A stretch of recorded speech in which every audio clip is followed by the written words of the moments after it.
ఆకాశాన్ని తాకుతున్నట్లుగా కనిపిస్తున్న ఈ గోపురం మాధవరాయ స్వామి ఆలయం. ఈ ఆలయానికి ప్రతి అడుగు దగ్గరవుతున్న కొద్దీ ఈ ఆలయం వైభవం, గొప్పతనం మరింత స్పష్టంగా కనబడుతూ మన మనసుని మరింతగా ఆకట్టుకుంటుంది.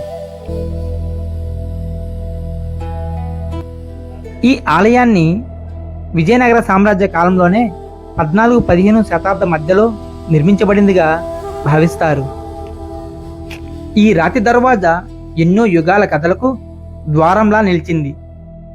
ఈ గోపురం దాటి లోపలికి అడుగు పెడుతున్న ప్రతి క్షణం కాలం వెనక్కి పిలుస్తున్నట్లుంటుంది.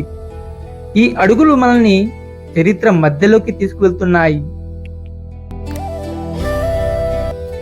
ఇది కేవలం ఒక ఆలయం కాదు, మన మనసును తాకే ఒక గొప్ప అనుభూతి.